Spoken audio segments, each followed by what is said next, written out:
ಮಾಧ್ಯಮದ ಸ್ನೇಹಿತರೆ, ಇವತ್ತಿನ ಈ ಪತ್ರಿಕಾಗೋಷ್ಠಿಯಲ್ಲಿ ನನ್ನೊಂದಿಗೆ ನಮ್ಮ ವಕ್ತಾರರಾಗಿರುವಂತಹ ಸನ್ಮಾನ್ಯ ಮೋಹನ್ ಅವರು, ನಮ್ಮ ವಕೀಲರ ಪ್ರಕೋಷ್ಠದ ಸಂಚಾಲಕರಾಗಿರುವಂತಹ ಸನ್ಮಾನ್ಯ ವಕೀಲರಾಗಿರುವಂತಹ ವಸಂತ್ ಅವರು ಈ ಪತ್ರಿಕಾಗೋಷ್ಠಿಯಲ್ಲಿದ್ದಾರೆ. ಏನೊಂದು ಗಣೇಶನ ವಿನಾಯಕನ ಚತುರ್ಥಿಯನ್ನ ಆಚರಣೆಯನ್ನ ಮಾಡುವಂಥದ್ದು ಒಂದು ನಮ್ಮ ದೇಶದ ಒಂದು ಸಂಸ್ಕೃತಿ, ನಂಬಿಕೆ ಮತ್ತು ನಮ್ಮ ಭಾವನೆಗಳು, ಮತ್ತು ಸಾಮಾಜಿಕವಾಗಿಯೂ ಒಂದು ಸಾಂಸ್ಕೃತಿಕವಾಗಿಯೂ ಸ್ವಾತಂತ್ರ್ಯ ಪೂರ್ವದಲ್ಲಿ ಬಾಲ್ ಗಂಗಾಧರ್ ತಿಲಕ್ ಅವರು ಒಂದು ಸಾರ್ವಜನಿಕವಾಗಿ ವಿನಾಯಕನ ಚತುರ್ಥಿಯನ್ನ ಆಚರಣೆಯನ್ನ ಮಾಡಬೇಕು ಅನ್ನುವಂಥದ್ದನ್ನ ನಿಶ್ಚಯವನ್ನ ಮಾಡಿ ಶಿವಾಜಿ ಜಯಂತಿ ಮತ್ತು ಗಣೇಶ ಜಯಂತಿಯನ್ನ ಇಡೀ ದೇಶ ಉದ್ದಗಲದಲ್ಲಿ ಮಾಡಲಿಕ್ಕೆ ನಿಶ್ಚಯವನ್ನ ಮಾಡಿ, ನಮ್ಮ ದೇಶಕ್ಕೆ ಸ್ವಾತಂತ್ರ್ಯ ಬೇಕಿದ್ರೆ ಅದು ವಿನಾಯಕನ ಚತುರ್ಥಿಯ ಮೂಲಕ ಇಡೀ ಸಮಾಜವನ್ನ ಸಂಘಟನೆ ಮಾಡಬೇಕು. ಇದು ಧರ್ಮಾತೀತವಾಗಿ, ಜಾತ್ಯತೀತವಾಗಿ ಇಡೀ ಸಮಾಜ ಒಂದಾಗಿ ದೇಶದ ಹಿತದ ದೃಷ್ಟಿಯಲ್ಲಿ ವಿನಾಯಕನ ಚತುರ್ಥಿಯನ್ನು ಆಚರಣೆ ಮಾಡಲಿಕ್ಕೆ ನಿಶ್ಚಯವನ್ನು ಮಾಡಿಕೊಂಡು ಸ್ವಾತಂತ್ರ್ಯ ಪೂರ್ವ ಕಾಲದಿಂದಲೂ ಮುಂದುವರ್ಕೊಂಡು ಇವತ್ತು ಪ್ರತಿಯೊಂದು ಗಲ್ಲಿಗಳಲ್ಲೂ, ರಸ್ತೆಗಳಲ್ಲೂ, ಬಡಾವಣೆಗಳಲ್ಲಿ ಊರೂರೇನೆ ವಿನಾಯಕನ ಚತುರ್ಥಿಯನ್ನು ಆಚರಣೆ ಮಾಡುವಂಥದ್ದು. ಇಂಥ ಒಂದು ಹಿನ್ನೆಲೆ, ಒಂದು ಸಂಸ್ಕೃತಿ, ಇತಿಹಾಸ ಇರುವಂತಹ ವಿನಾಯಕನ ಚತುರ್ಥಿಗೆ ಏನೊಂದು ಕಾಂಗ್ರೆಸ್ ಸರ್ಕಾರ ಯಾವ ರೀತಿ ನಮ್ಮ ದೇಶದ ಸಂಸ್ಕೃತಿಯನ್ನ ಗೌರವಿಸ್ತಾರೆ, ಅದಕ್ಕೆ ಒತ್ತನ್ನು ಕೊಡ್ತಾರೆ ಅನ್ನುವಂಥದ್ದು ಹಲವಾರು ಸಂದರ್ಭದಲ್ಲಿ ನಾವು ನೋಡ್ತಾ ಬರ್ತಾ ಇದ್ದೀವಿ.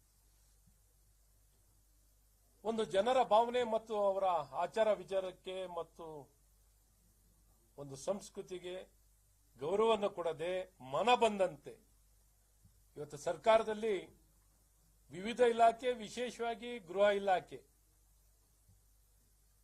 ಏನನ್ನು ಮಾಡ್ಲಿಕ್ಕೆ ಕೊಟ್ಟಿದ್ದಾರೋ ಗೊತ್ತಿಲ್ಲ. ಅವರು ಯಾವ ರೀತಿ ನಮ್ಮ ಸಮಾಜದಲ್ಲಿ ಕಾರ್ಯಕ್ರಮವನ್ನು ಮಾಡಬೇಕು, ಅವರು ಕೊಡಬೇಕಾದ ನಿರ್ವಹಣೆಯನ್ನು ಮಾಡಲಿಕ್ಕೆ, ಸಮಸ್ಯೆಗಳನ್ನು ತಡೆಗಟ್ಟಲಿಕ್ಕೆ ಅವರು ಒಟ್ಟಾರೆ ಕಾರ್ಯಕ್ರಮನೇ ಇಲ್ಲದ ರೀತಿಯಲ್ಲಿ ನೋಡ್ಕೊಳ್ತಾ ಇದ್ದಾರೆ. ಕಾರ್ಯಕ್ರಮನೇ ನಡಿಬಾರದು, ಕಾರ್ಯಕ್ರಮಕ್ಕೇನೆ ಅಡಚಣೆ ಮಾಡಬೇಕು, ಕಾರ್ಯಕ್ರಮಕ್ಕೆ ನಿರ್ಬಂಧನೆಯನ್ನು ಮಾಡಬೇಕು. ಗಣೇಶನನ್ನೇ ಪ್ರತಿಭಟನೆಯಲ್ಲಿ ಗಣೇಶ ಇಟ್ಕೊಂಡ್ರೆ ಗಣೇಶನೇ ಹೋಗಿ ಎತ್ಕೊಂಡೋಗಿ ಪೊಲೀಸ್ ಜೀಪಲ್ಲಿ ಇಟ್ಕೋತಾರೆ. ವಿನಾಯಕನ ಚತುರ್ಥಿಯನ್ನು ಆಚರಣೆ ಮಾಡಲಿಕ್ಕೆ ಪರ್ಮಿಷನ್ ಅನ್ನು ಕೊಡಲ್ಲ. ಮೆರವಣಿಗೆಯನ್ನು ಮಾಡ್ಲಿಕ್ಕೆ ಕೊಟ್ರೆ ಮೆರವಣಿಗೆಯಲ್ಲಿ ಭಾಗವಹಿಸಬೇಡಿ ಅಂತ ಇವತ್ತು ಒಂದು ವಿಶೇಷವಾಗಿ ತುಮಕೂರು ವಿಶ್ವವಿದ್ಯಾನಿಲಯದಲ್ಲಿ ಒಬ್ಬ ಪೊಲೀಸ್ ಇನ್ಸ್ಪೆಕ್ಟರ್ ಬರೆಯುವಂತ ಪತ್ರಕ್ಕೆ ಹೇಗೆ ಒಂದು ವಿಶ್ವವಿದ್ಯಾನಿಲಯ, ಸ್ವಾಯತ್ತತೆ ಇರುವಂತಹ ವಿಶ್ವವಿದ್ಯಾನಿಲಯ, ಅವರು ಇನ್ಸ್ಪೆಕ್ಟರ್ ಬರೆಯುವಂತ ಪತ್ರ ಏನು, ವಿದ್ಯಾರ್ಥಿಗಳ ಉಜ್ವಲ ಭವಿಷ್ಯಕ್ಕೆ ಕಂಟಕ ಆಗ್ಬಹುದು, ಸಮಸ್ಯೆ ನಿರ್ಮಾಣ ಆಗಬಹುದು, ಆಂಟಿ ಸೋಷಿಯಲ್ ಎಲಿಮೆಂಟ್, ಪ್ರಚೋದಕರ ಜೊತೆಯಲ್ಲಿ ಕೈ ಜೋಡಿಸಿ ಸಮಸ್ಯೆ ನಿರ್ಮಾಣ ಆಗಬಹುದು, ಕಂಟಕವಾಗಬಹುದು ಅಂತ ಒಬ್ಬ ಇನ್ಸ್ಪೆಕ್ಟರ್ ಬರೆಯುವಂತ ಒಂದು ಪತ್ರ ಯಾರಿಗೆ, ಒಂದು ಯೂನಿವರ್ಸಿಟಿಯ ಕುಲಸಚಿವರಿಗೆ, ಪರಿಶಾಂಗ ಮೌಲ್ಯಮಾಪನದ ಕುಲಸಚಿವರಿಗೆ ಬರೀತಾರೆ. ಅದು ಕುಲಸಚಿವರಿಗೆ ಬರೀಬೇಕು ಅಂತನೂ ಗೊತ್ತಿಲ್ಲ. ಸೊ ಈ ರೀತಿ ಬರೆದು ಕಳಿಸಿದಂತ ಪತ್ರಕ್ಕೆ ಅಲ್ಲಿ ತುಮಕೂರು ವಿಶ್ವವಿದ್ಯಾನಿಲಯ, ಒಂದು ವಿಶ್ವವಿದ್ಯಾನಿಲಯ ಅಂದ್ರೆ ಏನು ಅಂತಾನೆ ಒಂದು ಕ್ಯಾರೆಕ್ಟರ್ ಬಿಲ್ಡಿಂಗು, ಒಂದು ನೇಷನ್ ಬಿಲ್ಡಿಂಗು, ಒಂದು ಪರ್ಸನಾಲಿಟಿ, ವ್ಯಕ್ತಿತ್ವಗಳನ್ನು ನಿರ್ಮಾಣ ಮಾಡೋದಕ್ಕೆ ಇರುವಂತದ್ದು ಒಂದು ಯೂನಿವರ್ಸಿಟಿ. ಆ ಯೂನಿವರ್ಸಿಟಿನಲ್ಲಿ ಮಹಾನ್ ಭಾವ, ಇಂಥ ಯೂನಿವರ್ಸಿಟಿಗಳು, ಇಂಥ ವೈಸ್ ಚಾನ್ಸಲರ್ಗಳು ಅಥವಾ ಇಂಥ ರಿಜಿಸ್ಟ್ರಾರ್ಗಳು ಎಲ್ಲಿಂದ ಹುಡುಕಿ ತಂದಿದ್ದಾರೋ ಗೊತ್ತಿಲ್ಲ. ಈ ಸರ್ಕಾರದ ಮನಸ್ಥಿತಿ, ಕಾಂಗ್ರೆಸ್ ಸರ್ಕಾರದ ಮನಸ್ಥಿತಿ. ಅವ್ರು ಹೇಗೆ ಸರ್ಕ್ಯುಲರ್ ಅನ್ನು ಕೊಟ್ಟಿದ್ದಾರೆ, ಸುತ್ತೋಲೆಯನ್ನು ಹೇಗೆ ಬರೆದ್ರು? ಒಬ್ಬ ಇನ್ಸ್ಪೆಕ್ಟರ್ ಹೇಳ್ಬಿಟ್ರೆ ಬರೆದು ಬಿಡ್ತಾರ? ಒಬ್ರು ಇನ್ಸ್ಪೆಕ್ಟರ್, ಯಾರೋ ಇನ್ಸ್ಪೆಕ್ಟರ್ ಜಿಲ್ಲಾ ಆಡಳಿತನವರು ಊಹಿಸಿ ಅವನ ವ್ಯಾಪ್ತಿ ಏನು, ಅವ್ರ ವ್ಯಾಪ್ತಿ ಏನು? ಈ ವ್ಯಾಪ್ತಿಯನ್ನ ತಿಳುವಳಿಕೆ ಇಲ್ಲದೆ ಅದಕ್ಕೆ ಒಂದು ಬರೆದಿರುವಂತ ಈ ಸುತ್ತೋಲೆ, ಯಾರೇ ಇಂಥ ಆಂಟಿ ಸೋಷಿಯಲ್ ಎಲ್ಲರಿದ್ರೆ, ಯಾವುದೇ ಒಂದು ಮೆರವಣಿಗೆನಲ್ಲಿದ್ರೆ ಪ್ರಿವೆಂಟಿವ್ ಅರೆಸ್ಟ್ ಮಾಡಲಿ, ಕ್ರಮವನ್ನು ವಹಿಸಲಿ. ಪ್ರಚೋದನೆ ಮಾಡುವಂತವ್ರು, ಸಮಸ್ಯೆ ನಿರ್ಮಾಣ ಮಾಡುವಂತವ್ರು ಯಾರು ಅಂತ ಗೊತ್ತಿದೆ, ಅಂತವ್ರನ್ನ ಅರೆಸ್ಟ್ ಮಾಡಕ್ಕಾಗಲ್ಲ. ತುಷ್ಟೀಕರಣದ ರಾಜಕಾರಣ,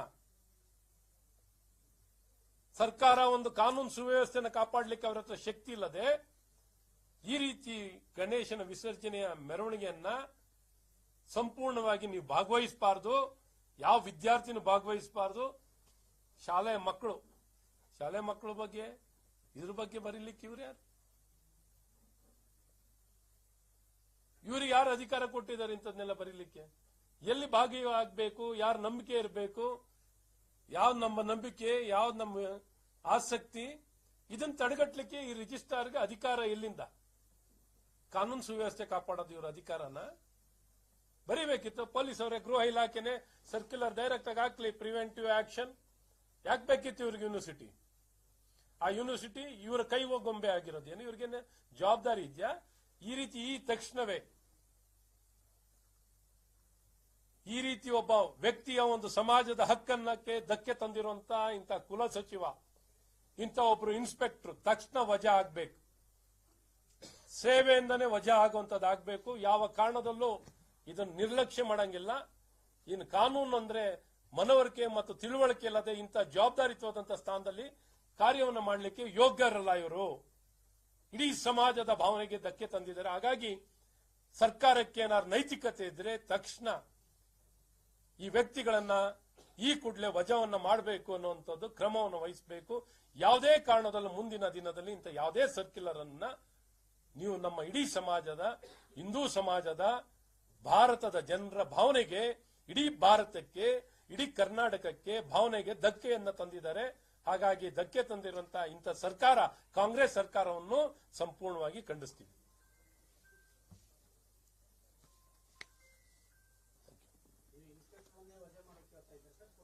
ಕುಲ ಸಚಿವರು ಮೊದಲು ವಜಾ ಮಾಡಬೇಕು. ಯಾರು ಯಾವ ಹಕ್ಕಿ ಕೊಟ್ಟಿದ್ದಾರೆ, ಯಾವ ಹಕ್ಕು, ಯಾವ ನಂಬಿಕೆ, ಇದು ಒಂದು ಸಂಸ್ಕೃತಿ ಇರೋದನ್ನ ನೀವು ಭಾಗಿಗಳಾಗಬೇಡಿ, ಹೋಗ್ಬೇಡಿ, ಸರ್ಕ್ಯುಲರ್ ಕೊಡಕ್ಕೆ ಇವ್ರು ಯಾರು? Easy to decide and direct, not to participate. ಏನ್ ಹುಚ್ಚಿಡಿದಿದೆ ಅವರಿಗೆ?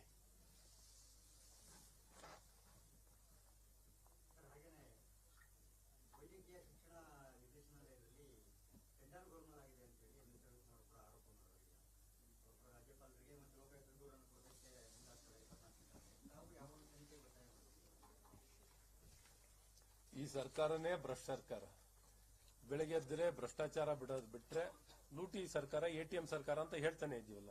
ಎಟಿಎಂ ಸರ್ಕಾರದಲ್ಲಿ ಎಲ್ಲಿ ಕಂಡಲ್ಲೆಲ್ಲ ಭ್ರಷ್ಟಾಚಾರ ಮಾಡೋದು ಬಿಟ್ರೆ ಇವತ್ತು ತಮ್ಮ ಸರ್ಕಾರದಲ್ಲಿ ಭ್ರಷ್ಟಾಚಾರವನ್ನ ತಡೆಗಟ್ಟಲಿಕ್ಕೆ ಸ್ವತಃ ಮುಖ್ಯಮಂತ್ರಿಗಳೇ ಆಪಾದನೆಗೆ ಒಳಗಾಗಿರ್ಬೇಕಾದ್ರೆ ಅವ್ರು ಇನ್ನೊಬ್ಬರನ್ನ ನಿಯಂತ್ರಣ ಮಾಡಲಿಕ್ಕೆ ಎಲ್ಲಿ ಶಕ್ತಿ ಇದೆ? ಅಸಹಾಯಕ ಮುಖ್ಯಮಂತ್ರಿ, ಭ್ರಷ್ಟಾಚಾರದ ಆಪಾದನೆಯನ್ನು ಹೊತ್ತಿರುವಂತಹ ಮುಖ್ಯಮಂತ್ರಿಯಿಂದ ನೀವು ಏನನ್ನು ಬಯಸಬಹುದು? ಏನ್ ನಿರ್ವಹಣೆಯನ್ನು ಬಯಸಬಹುದು? ಸಂಪೂರ್ಣವಾಗಿರುವಂತಹ weak chief minister, corruption allegation ಎದುರಿಸ್ತಿರುವಂತಹ ಮುಖ್ಯಮಂತ್ರಿಗಳಿಂದ ಇಡೀ ತಂಡ, ಅದರಿಂದನೇ ಆ ತಂಡದಿಂದ ಈ ಸರ್ಕಾರದ ಕೊಡುಗೆ ಏನು ಅಂದ್ರೆ ಭ್ರಷ್ಟಾಚಾರ, ಕಾನೂನು ಸುವ್ಯವಸ್ಥೆ ಸಂಪೂರ್ಣವಾಗಿ ನಿರ್ವಹಣೆ ಮಾಡಲಿಕ್ಕೆ ವಿಫಲವಾಗಿರುವಂತಹ ಈ ಸರ್ಕಾರ. ಈ ಎಲ್ಲ ಯಾವುದೇ ಕ್ಷೇತ್ರ ತಗೊಳ್ಳಿ, ಅಭಿವೃದ್ಧಿ ಇಲ್ಲ, ಗವರ್ನೆನ್ಸ್ ಇಲ್ಲ, ಬರೀ ಭ್ರಷ್ಟಾಚಾರ, ಏನೂ ಇಲ್ಲ. ಈ ಸರ್ಕಾರದಿಂದ ಒಂದು ನ್ಯಾಯಪೇಸ ಏನು ನೀವು ಒಳ್ಳೇದನ್ನು ಬಯಸ್ಲಿಕ್ಕೆ ಸಾಧ್ಯ ಇಲ್ಲ. ಹೇಗಾದರೂ ಕುರ್ಚಿ ಗಂಟ್ಕೊಂಡಿರಬೇಕು, ಹೇಗಾದರೂ ತಮ್ಮ ಸ್ವಂತ ಹಿತಾಸಕ್ತಿಗೆ ಅನುಕೂಲ ಮಾಡಿಕೊಳ್ಳುವಂಥದ್ದು ಬಿಟ್ರೆ, ತಮಗೆ ಸ್ವಾರ್ಥ ರಾಜಕಾರಣವನ್ನ ಮಾಡೋದು ಬಿಟ್ರೆ ಇವರಿಂದ ಏನೂ ಬಯಸ್ಲಿಕ್ಕೆ ಸಾಧ್ಯ ಇಲ್ಲ. ಹಾಗಾಗಿ ಬಹಳ ಸ್ಪಷ್ಟವಾಗಿ ಎಲ್ಲಾ ಸಂದರ್ಭದಲ್ಲೂ ಎದ್ದು ಕಾಣುತ್ತಿದೆ.